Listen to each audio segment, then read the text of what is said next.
Hello everyone. Today I'm going to show you a very typical closure problems in golang. So let me start. First, I want to define an n, a variable n which is at a value of 5, and I wanted to give a for loop.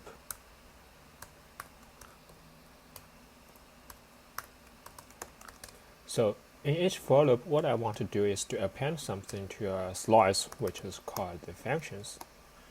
And I want to initialize the functions here.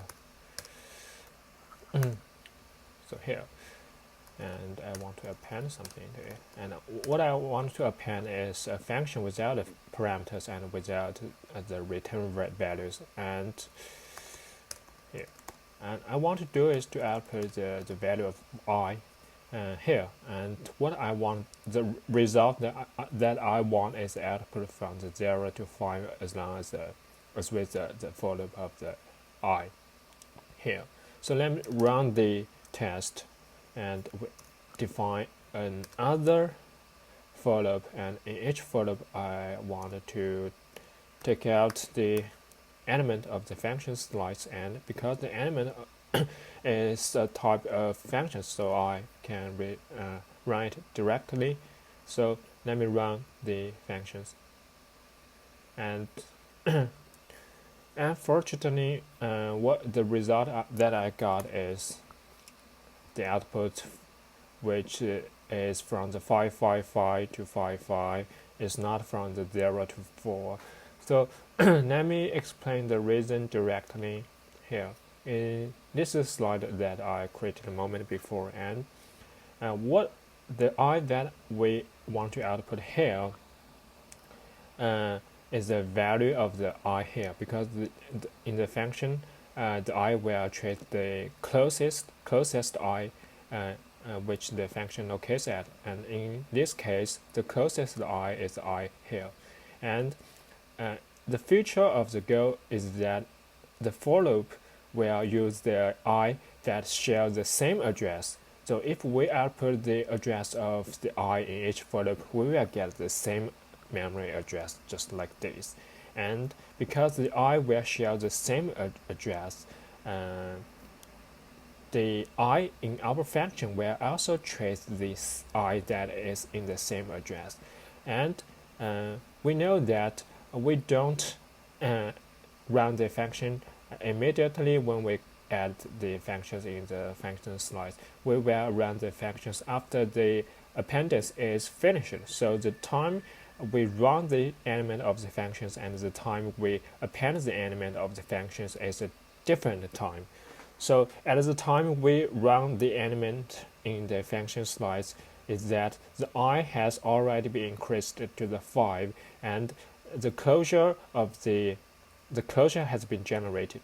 And the closure is from here to here. You can understand it that, and the I will reference to the I in the closures, and the I in the closures will be the same value of the I here. So when we run the functions, we will output the I which is in the same address, and the I has already been increased to 5. So the solutions, we have two solutions, and the first solution is very simple, and we just redefine the I here. And if we redefine it and we run it, we will get the result that is what we want.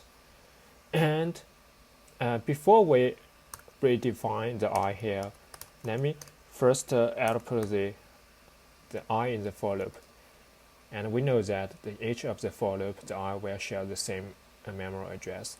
But after we redefine it, and we will, let me output the address of the I in the memory, and we will get that. So let me append and output some other things.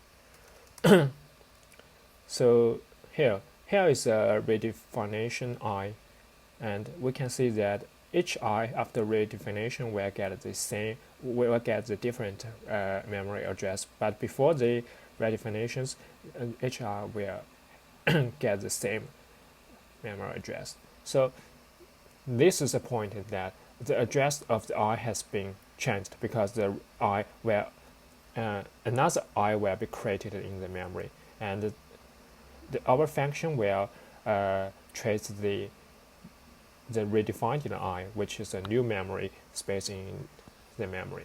And so like the slide here, the relationship between the functions and the memory space is independent each other. We will look for 5 times, so 5 relationship between the functions and the memory space will be generated, and each function will output the I that it belongs to. So finally we will get the result from 0 to 4. And this is one solution. And another solution I want to tell you is that at the time when we append the element of the function slice, what we want to do is not just append it directly, but we just run a function, and the function will return a new function that we want to append to. So here we just return a function. So here's the point.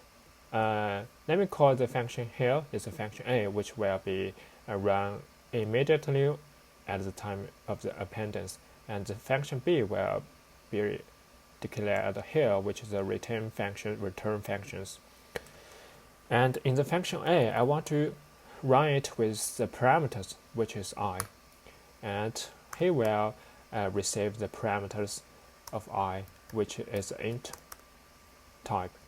So here's the point is that the I will be regenerated here, because even here we get the same I because the I shares the same address, but we pass the I as a value into these functions, and in these functions the I is passed as a value, and the parameters will also open a new memory space.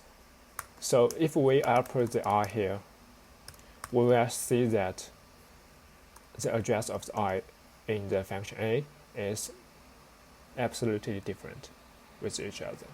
So here, if we print the I here, the I will trace the closest I it locates at. So the closest I is the I here, and not the I here. So in this case, what we will output is the I that is in the parameters, which will be a new, absolutely new space in the memory, instead of the I here, which is stable. It's only one stable space in the memory. So in this case, we also get the result that we want.